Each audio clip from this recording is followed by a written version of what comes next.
ఒక్కసారి మనం ఆ బ్రేకింగ్ కూడా తీసుకుందాం. మళ్ళీ మీ దగ్గరికి వస్తాను దినకర్ గారు, జస్ట్ వెయిట్ చేయండి. సో ముఖ్యంగా పోలవరం సంబంధించినటువంటి విషయంలో ఒక కీలక నిర్ణయం కూడా కేంద్రం తీసుకుంది. పోలవరం నిర్మాణ వ్యయానికి సంబంధించినటువంటి ఆమోదం కూడా తెలిపింది. 30,000 కోట్ల 436 కోట్లు మొత్తం కూడా కేంద్రం దీనికి సంబంధించి ఆమోదం లభించింది. పోలవరం సంబంధించినటువంటి బ్యాలెన్స్ గ్రాంట్ 12,157 కోట్ల రూపాయలు ప్రస్తుతం ఉంది. సో ఇంకా ముఖ్యంగా దీనికి సంబంధించినటువంటి ఎత్తు విషయంలో కూడా 41.15 మీటర్ల ఎత్తు వరకు నీటి నిల్వకు కూడా ఆమోదం తెలిపినటువంటి పరిస్థితి.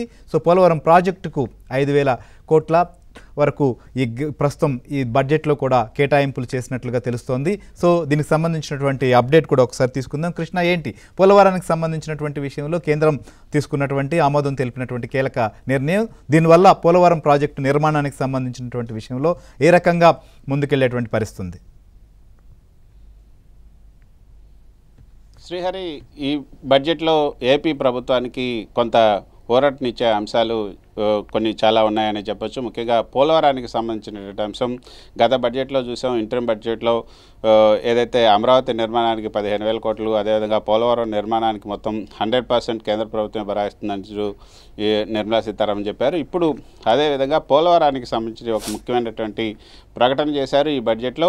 అది ఇంతవరకు కూడా బీహార్కే అంతా ఇచ్చారు. బీహార్లో నవంబర్లో ఎన్నికలు జరగబోతున్నాయి కాబట్టి అక్టోబర్లో అక్కడ ఎన్నికల షెడ్యూల్ రాబోతుంది. కాబట్టి బీహార్ ఎన్నికలను దృష్టిలో పెట్టుకొని బీహార్లోనే మకాన్ బోర్డు, అదేవిధంగా మిగతా అన్ని అంశాల్లో బీహార్కి కొంత ప్రత్యేక ప్రాధాన్యత ఇచ్చారు. ఏపీని కొంత విస్మరించారంటూ వచ్చినటువంటి ఏదైతే విమర్శలు ఉన్నాయో ఆ విమర్శలపై కూడా ఇప్పుడు కేంద్ర ప్రభుత్వం కొంత సమాధానం ఇచ్చిందని చెప్పొచ్చు. ఏపీకి కూడా కొంత పోలవరానికి ఏపీ ఏదైతే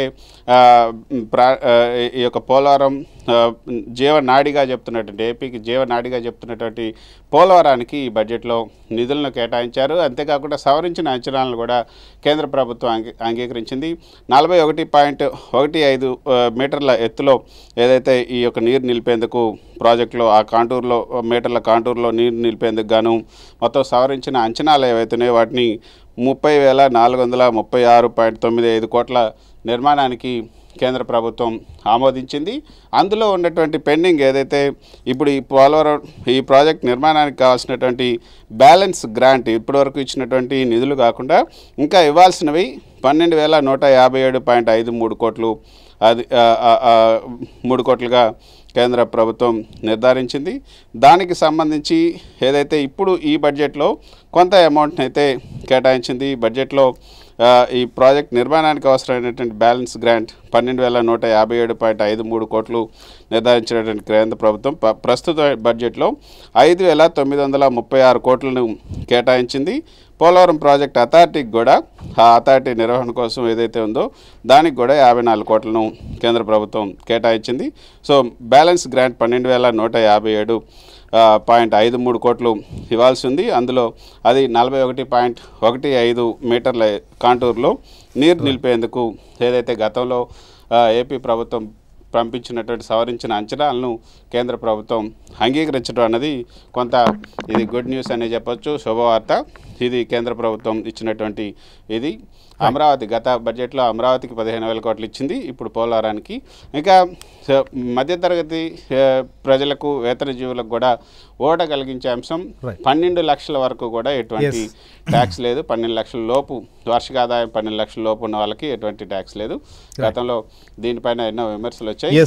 కృష్ణ, ఇంకా మనం మీరు అన్నట్లుగా పోలవరానికి సంబంధించినటువంటి విషయంలో అయితే మాత్రం ఒక కీలక నిర్ణయం అని చెప్పొచ్చు. సవరించినటువంటి అంచనాలను ఆమోదం తెలపడం. ఇక ఆంధ్రప్రదేశ్ సంబంధించి తెలుగు రాష్ట్రాలకు సంబంధించి కూడా ఇంకా ఏ అంశాలపైన ప్రభావితం చేసే విధంగా నిర్ణయాలు ఉన్నాయనేది కూడా మనం డిస్కస్ చేద్దాం. సో అప్డేట్స్ కూడా మీరు ఒకసారి పరిశీలించండి. ఇటు ఆంధ్రప్రదేశ్ కావచ్చు, తెలంగాణకు సంబంధించినటువంటి విషయాలపైన కూడా ఇప్పుడు ఒక చిన్న బ్రేక్ తీసుకుందాం.